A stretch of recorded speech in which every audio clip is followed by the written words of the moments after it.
The loudest part of this entire conversation isn't the interceptions, it isn't the tipped passes, it isn't even the Browns losing another close game. It's the moment Shedeur Sanders looked straight into the media chaos swirling around Cleveland and refused to blink, refused to bite, refused to let the narrative eat him alive. Because in a league that chews up young quarterbacks and spits them out the second things go sideways, this kid didn't just survive the spotlight, he challenged it head on. And that's exactly why Stephen A. and Shannon zeroed in on him the way they did. Because this wasn't about a 23-20 loss. This wasn't about Josh Allen or James Cook or even the box score. This was about whether Shedeur Sanders is wired for the kind of pressure that turns promising quarterbacks into franchise leaders or broken headlines. And when the question started trying to pit players against coaches, trying to crack the locker room from the outside, trying to sneak doubt into the conversation, Shedeur shut it down instantly, calling it out for what it was: divisive, destructive, separating teammates instead of building them. And in that moment, you could hear the temperature change. Because suddenly, this wasn't just a rookie quarterback answering questions. This was a quarterback protecting his people, understanding the media game, understanding how narratives are manufactured, and choosing not to be used as a pawn. And that's where the controversy really starts, because not everyone wants a quarterback who pushes back. Not everyone is comfortable with a player who says the media itself can be part of the problem. And that's exactly why this conversation exploded.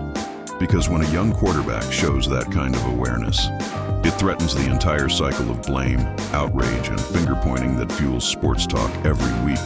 And the scary part for the rest of the league is that Shedeur didn't sound rattled. He sounded prepared, like someone who has already lived under the microscope and knows exactly how dangerous it can be if you let it control you.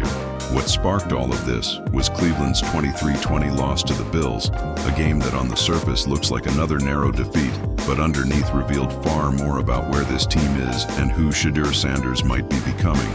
And Stephen A. and Shannon broke it down from every angle, starting with that post-game moment where Shedeur defended his coaches and teammates, refusing to entertain questions that could fracture the locker room, explaining plainly that those kinds of questions don't help anything, no matter how you answer them, because they separate players and poison trust.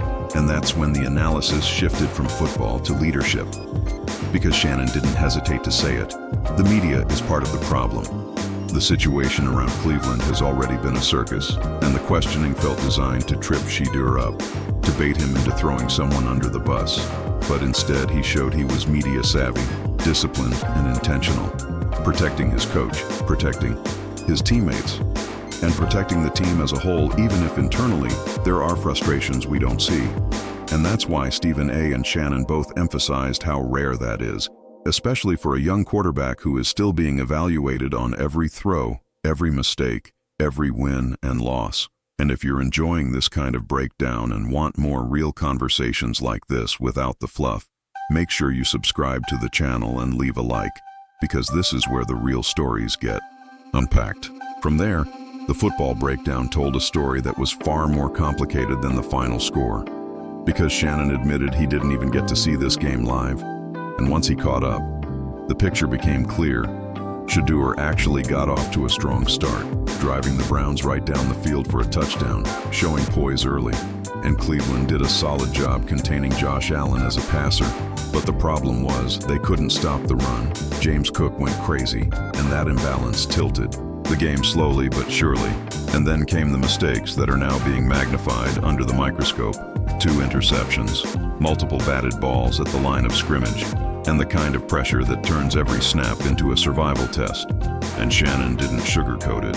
Shedeur gets a lot of passes batted down for a quarterback his size, and that's something he's going to have to fix in the offseason, whether it's changing arm slots or adjusting delivery. Because right now, his over-the-top motion makes him vulnerable in tight windows, and that's not a character flaw. That's a developmental challenge, something that gives him a clear target to work on. And that's an important distinction that often gets lost when losses pile up. The tension peaked on that final drive when everyone watching felt it. That sense that if Shedeur could pull this off, it would cement something special. But reality hit hard. The offensive line collapsed, particularly at left tackle. And Shannon didn't hold back describing it. calling out how the defender literally ran him over, anchored down and still bulldozed.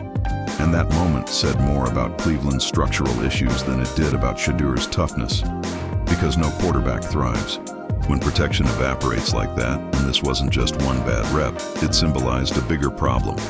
An offense struggling to give its quarterback consistent support, especially after Judkins went down with injury, removing another layer of stability from the unit. Statistically, the line was what it was, 20 of seeing roughly 29 throws, 157 yards, 1 touchdown, 2 picks, sacked twice, with several passes tipped, and then there was the pinky injury on his throwing hand, something that became a whole conversation in itself. Because while it might seem minor, every finger matters when you're throwing a football. And even though they downplayed how much it would affect him, the point was clear. Shedeur was playing through discomfort, through pressure, through a collapsing pocket, and still trying to keep the team afloat. And that's where Stephen A. and Shannon kept circling back to the same idea. This kid is doing everything right that he can do. On the field, off the field, in the media, in the community. And that matters more than one loss or one stat line. What makes this conversation so charged is the contrast between expectation and reality. Because Shedeur Sanders isn't being evaluated like an ordinary quarterback. He's being evaluated as a symbol, as someone people are waiting to either crown or tear down. And in that environment, every interception becomes a referendum. Every comment becomes a headline. And that's why his refusal to engage in blame games resonated so strongly with Stephen A. and Shannon. Because they've seen how quickly narratives can spiral, how divisive questions can fracture teams, and how young quarterbacks can get lost trying to satisfy everyone instead of leading. And Shedeur didn't do that. He chose unity over headlines, accountability over excuses, and that's not something you can teach overnight. Meanwhile, the broader context of the game kept reinforcing how thin the margins are. Cleveland struggling to generate offense, defenses keying in on Myles Garrett, doubling and tripling him to stop him from breaking the sack record. And yet he's still inching closer, while Shedeur is asked to operate with limited time, limited space, and mounting expectations. And through all of it, the takeaway wasn't that he was perfect. It was that he was composed, aware, and resilient.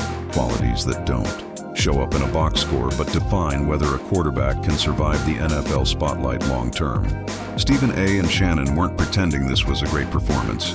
They acknowledged the flaws, the tipped passes, the interceptions, the pressure, the injuries, but they also refused to ignore the bigger picture, that Shedeur Sanders is being tested in real time by adversity, by media pressure, by physical hits, by losses that could easily break confidence. And instead of shrinking, he's leaning into leadership, understanding that protecting his team publicly builds trust privately. And that's why the title of this conversation hits so hard, Built for the NFL Spotlight. Because the spotlight isn't just bright when you win, it's blinding when you lose. And how you handle that says everything. As Cleveland looks ahead to the final games, with division matchups looming and the season winding down, the focus around Shedeur won't ease up. If anything, it will intensify. But if this breakdown tells us anything, it's that the moment isn't too big for him. The noise isn't rattling him, and the media traps aren't catching him.